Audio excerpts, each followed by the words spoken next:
మన ప్రభు అయిన యేసుక్రీస్తు నామములో మీ అందరికి వందనాలు. దేవుని మాటలు విందాం కూసేపు శ్రద్ధగా. దేవుని స్తోత్రం, హల్లెలూయా.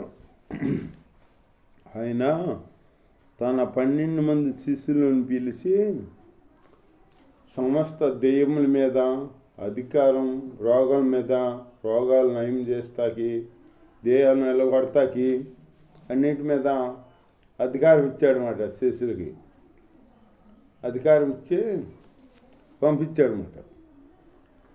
అధికారం ఇచ్చి పంపించాడు. మీరు వెళ్ళేటప్పుడు చేతి కర్ణైనాను, సంచినైనాను, జూలనైనాను, దేన్ని చెప్పులు వారిని చెప్పులైనా ఏటిని పట్టుకెళ్ళొద్దు అన్నాడు అనమాట. మీరు ఏమీ పట్టుకెళ్ళొద్దు, మీ అంట మీకు ఎప్పుడేం కావాలా ఇవి మీకు అనుగ్రహించబడతాయి అని చెప్పాడనమాట యేసయ్య. దేవుడి స్తోత్రం. అలా చెప్పి పంపించి మీరు ఉచితంగా ఇచ్చాను కాబట్టి ఉచితంగా మీరు ఇవ్వండి, ఉచితంగా బాస్ చెప్పండి అందరికీ అని చెప్పాడనమాట. ఇప్పుడు ఉచితంగా బోధ చెప్పు వాళ్ళు ఎవరున్నారు? ఇప్పుడు ఎవరైనా ఉన్నారా? ఎవరు లేరు. దేవుడు మనకి ఉచితంగా ఇచ్చాడు ఈ రక్షణ, ఉచితంగా ఇచ్చాడు ఈ రక్షణ. సేవకుల కాడ ఉచితంగా సేవ చేయమని చెప్పాడనమాట. అయితే ఈ మధ్యలో సేవ అన్నది వ్యాపారం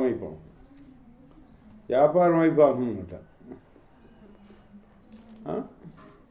ఇంత ఇస్తావా అంత ఇస్తావా అన్నట్టుగా మాట్లాడుతాం. వ్యాపారం లాగా మార్చేస్తున్నారు. దేవుడు అట్టేమనలా, మీరు ఉచితంగా మీకు ఇచ్చాను కాబట్టి ఉచితంగా మీరు ఇవ్వండి అని చెప్పాడు అన్నమాట. దేవుడి స్తోత్రం. ఇవ్వండి అని చెప్పాడు. మీరు ఏ ఇంటి ప్రవేశిస్తారో, ఏ ఇంట్లో ప్రవేశిస్తారో ఆ ఇంట్లోనే బస చేయమన్నాడు. వాళ్ళు మీకు ఒకవేళ ఆశ్రయం వెళ్ళేదనుకో, వాళ్ళు వెళ్ళిపోమన్నారు. వెళ్ళేటప్పుడు మీ పాత ధూళి దులపమన్నాడు అనమాట. ఎందుకో వాళ్ళ మీద సాక్షిగా ఉంటాకి. దేవుని సేవకులు చేర్చుకోలేదు కదా.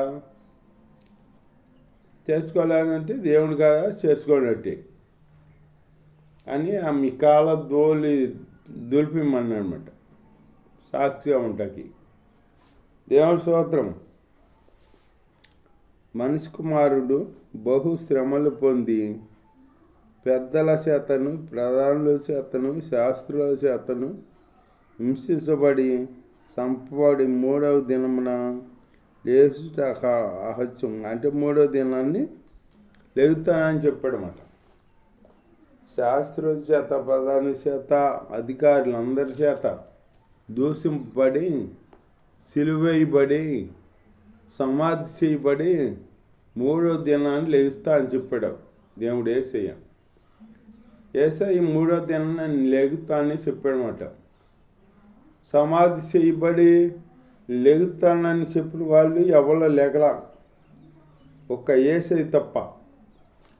యేసయ్య సజీవుడు, సమాధిలో లేడు. యేసయ్య సమాధి ఖాళీగా ఉంది. యేసయ్య మృత్యుంజయుడుగా లేచాడనమాట. 3వ దినాన్ని లేచాడు. అది చాలామంది చూశారు. చూసి లేచి 40 దినాలు అందరికీ అగుపడుతూ, అందరు కనబడుతూ, అందరి బాధలు తీరుతూ, అందరికి ధైర్యం నింపుతూ శిష్యుని అన్నాడు. శిష్యు దగ్గర వచ్చి మయాన్ని నిలబడి మీకు సమాధానం కలిగినాక అన్నాడు అన్నమాట. సమాధానం కలిగినాకంటే ఎత్తుకన్నాయంటే వాళ్ళు భయపడిపోతున్నారు. ఇంట్లో ఒక గదిలో కూర్చుని భయపడిపోతున్నారు. ఎందుకో మహావృక్షమైన యేసయ్యకే అలా జరిగింది, అలా చేశారో, సిలువేశారో, ఎందుకు పనికిరాని మనమంతా ఇంకా మనల్ని ఏం చేస్తారో ఆ? అని భయపడుతున్నారు, యూదులకు భయపడుతున్నారు అన్నమాట. యేసయ్య చెప్పిన మాట మర్చిపోయారు వాళ్ళు. యేసయ్యా నన్ను సిలివేస్తారు, మనుషులు నన్ను కొడతారు, నన్ను సిలివేస్తారు, చంపుతారు, మూడో దినాన్ని నేను సమాధి చేస్తారు, మూడో దినాన్ని లెగుతాను అన్న మాట మర్చిపోయారు. మర్చిపోయి ఏం చేస్తున్నారు, యూదులకు భయపడిపోయి ఒక గదిలో కూర్చుని యూదులకి భయపడిపోయి వణికిపోతున్నారు అన్నమాట. యేసయ్యకి అట్లా చేశారో ఇంకా మనమేంతా మనకే ఏం చేస్తారు వాళ్ళు అని భయపడిపోతారు. భయపడుతుంటే అప్పుడు వాళ్ళు ఆ గదిలో ఉన్నప్పుడు యేసయ్య తలుపులు వేసి ఉండగానే వాళ్ళ మయాన్ని ప్రతిష్టమయ్యారనమాట. దేవుని స్తోత్రం, హల్లెలూయా. మయాన్ని ప్రత్యక్షమయ్యాడనమాట. ప్రత్యక్షమయ్యి మీకు శుభము కలుగుగాక అన్నాడు, మీకు సమాధానం కలుగుగాక అన్నాడు అన్నమాట. వీళ్ళు అయినా కానీ యేసయ్యని చూసుకాడ భయపడిపోతున్నారు. భయపడిపోతుంటే అప్పుడు యేసయ్య అన్నాడు, నేను భయపడమాకంలే అని చూపించాడనమాట. ఆ గాయాలు అన్నీ చూపించాడనమాట. అప్పుడు చూశారు. అట్లాగే యేసయ్యకి శిష్యులకి అనేక మంది బిడ్డలకి, మగ్దలే మరియాకి, ఏరొక మరియాకి, ఎందరికో అమ్మాయి గ్రామంలో ఆ దినాల్లో ఇద్దరు వ్యక్తులు మాట్లాడుకుంటూ వెళ్తున్నారంట. ఎవరి గురించి? యేసయ్య గురించి మాట్లాడుకుంటూ వెళ్తుంటే అప్పుడు యేసయ్య మారు రూపంలో వాళ్ళతో నడిచాడంట. వాళ్ళతో మాట్లాడి మీరు ఎవరి గురించి మాట్లాడుకుంటున్నారో అని అడిగాడంట. వాళ్ళు దుఃఖ మొహం పెట్టేసి దుఃఖ మొహంలో ఉన్నారని బైబిల్ బైబిల్లో ఉంది. వాళ్ళు దుఃఖ మొహంతో యేసయ్య తిరిగి, ఈ మధ్య ఇక్కడ జరిగింది యెరూషలేములో నీకు తెలీదా, నీకు ఒక్కడికే తెలీదా అని చెప్పి అంటున్నారు. దేని గురించి అంటే అప్పుడు నజరేయుడైన యేసుని సిలువేసి చంపారు, అది నీకు తెలీదా అని అంటున్నారన్నమాట. అని అంటుంటే ఆయన గురించి ఆయనకే చెబుతున్నారు వీళ్ళు. దేవుని స్తోత్రం. అప్పుడు వాళ్ళతో మాట్లాడుతూ నడిచాడనమాట. ఇప్పుడు యేసయ్య ఇద్దరు ముగ్గురు ఎక్కడ కూడి ఉంటే వాళ్ళ నామాన్ని నేను ఉంటా, వాళ్ళ మధ్య నేను ఉంటా అన్నాడు. ఇద్దరు ముగ్గురు కూడి యేసయ్య గురించి చెప్పుకున్నాం అనుకో, దేవుడు ఉంటాడు అక్కడ, దేవుడు ఆలకిస్తాడు. దేవుడు నీ అంతరంగంలో మాట పెరిగిన దేవుడు. నువ్వేం మాట్లాడబోతున్నావో తెలుసు, నువ్వేం పని చేస్తున్నావో నీకు తెలియదు, ఆయనకి తెలుసు. నీకు తెలియకపోవచ్చు, ఆయనకి తెలుసు. నీ ఉదయంలో తలంపటకు మునిపే ఆయనకి తెలుసు అని తెలుసు మాట. దేవుని స్తోత్రం. హృదయంతరంగాలు ఎరిగిన దేవుడు, హృదయాలను ఎరిగిన దేవుడు. నీ హృదయంలో ఏముందో, చెడు ఉందో, మంచి ఉందో, కుట్ర పడిన ఇది బుద్ధి ఉందో, ఏముందో యేసయ్య చెప్పగలడు, చెబుతాడు. నువ్వు మంచిగా జీవించమంటున్నాడు యేసయ్య. మంచిగా జీవించాలి మనం. దేవుడు యథార్థవంతుడు. యథార్థవంతుడు కనుక మీరు కూడా యథార్థంగా ఉండండి. నేను వెలుగై ఉన్న దేవుని కనుక మీరు కూడా లోకానికి వెలుగై ఉండండి, లోకాన్ని ఉప్పై ఉండండి మీరు అని చెబుతున్నాడు అనమాట.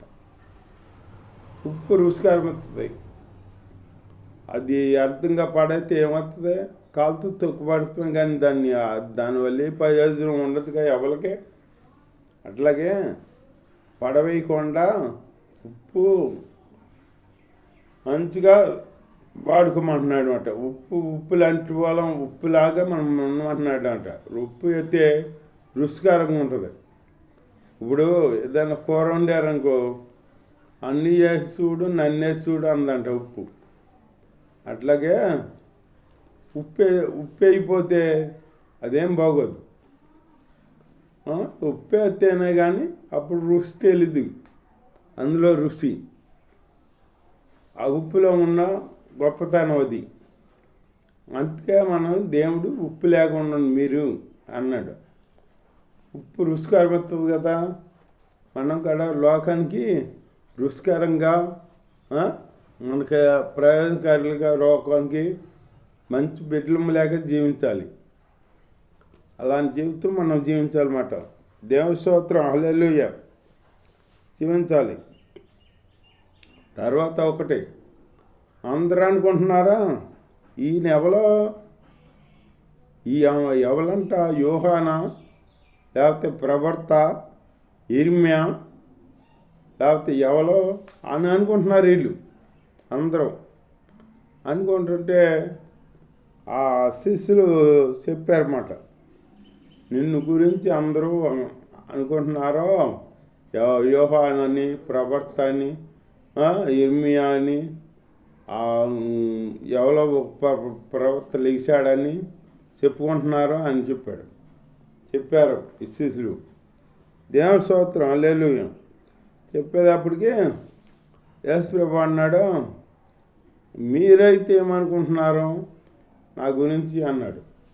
అంటే అప్పుడు పేతురు అన్నాడు, నీవు నిత్య జీవం మాటలు గలవాడు, దేవుడు కుమారుడు నీవు అన్నాడు. అప్పుడు ఏ పేతురిని బరేని, నీవు దేవుడు తెలియపరిస్తేనే కానీ ఆ మాట నీ నోట రాలేదు, నువ్వు దేవుడు నీకు తెలియపరిచాడు అని పేతురిని అక్కడ మెచ్చుకుంటాడు అన్నమాట. దేవుని స్తోత్రం, హల్లెలూయా.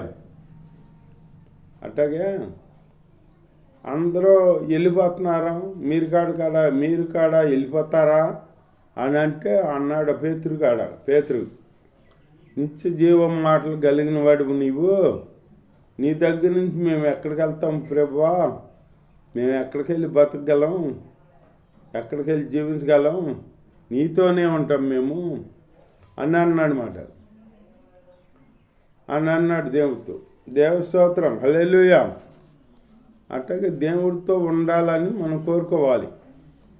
ఒక రాజు ఉన్నాడంట, పట్టణంలో అందరినీ నా దేశంలో ప్రతి ఒక్క బిడ్డకి ఏదో ఒకటి ఇవ్వాలి నేను అని అనుకున్నాడంట. అనుకుని అందరినీ రమ్మన్నాడంట. నీకేం కావాలి అంటే, నాకు బంగారం కావాలి, నాకు డబ్బు కావాలి, నాకు అది కావాలి, నాకు పొలం కావాలి అని అన్నవాళ్ళు అని తీసుకున్న వాళ్ళు అందరూ తీసుకున్నారు. ఒక ఆయన ఉన్నాడు అందులో. ఆయన నీకేం కావాలి అని అంటే, నీకు ధనం కావాలా, పొలం కావాలా, ఏం కావాలి, రాజ్యం కావాలా, రాజ్యం అంటే సగము అని అంటే నాకు రాజ్యం వద్దు, పొలం వద్దు, ఏమొద్దు, నాకు నువ్వే కావాలన్నాడు. నువ్వే కావాలంటే రాజుని, నువ్వే కావాలంటే అందరూ ధనం అడుగుతున్నారో, పొలం అడుగుతున్నారో, రాజ్యంలో ఏ పొలం దానికి కావాలని అడుగుతున్నారో, నువ్వేంటి నన్ను కావాలంటావు, నన్నేం చేసుకుంటావు నువ్వు అన్నాడు. అంటే ఇవన్నీ సంపదలన్నీ ఇచ్చేది ఎవరు రాజా, నువ్వే కదా, సంపదలన్నీ ఇచ్చేది నువ్వే కదా, ఆ సంపదలన్నీ ఇచ్చే వాటికంటే నాకు నువ్వు నా వద్ద ఉంటే ఎప్పుడు ఏది కావాలంటే అది ఇస్తావు, నాకు కావాల్సిందల్లా ఇస్తావు, అందుకే నేను నిన్ను కోరుకున్నాను అన్నాడంట. ఎంత తెలివిగా కోరుకున్నాడో. ఆయన ఉంటే, రాజు ఉంటే అందరికి అందిస్తున్నాడు కదా, ఈయనకి ఎప్పుడు ఏది కావాలంటే అప్పుడు ఇస్తాడని రాజుని కోరుకున్నాడు అన్నమాట. అప్పుడు రాజు మనం కూడా యేసుని కోరుకోవాలి, యేసయ్యని కోరుకోవాలి. అంతేకాని ఏదేదో మాకు ఆస్తి కావాలి, దేవుళ్ళు కావాలి, అవి కావాలి, ఇవి కావాలి అని కోరుకుంటే కనుకంటే నాకు యేసయ్య కావాలి అని కోరుకోవాలి. కోరుకుని యేసయ్యలో ఫలించాలి. అలాంటి జీవితం దేవుడు మనకు అనుగ్రహించుగాక. ఆమేన్.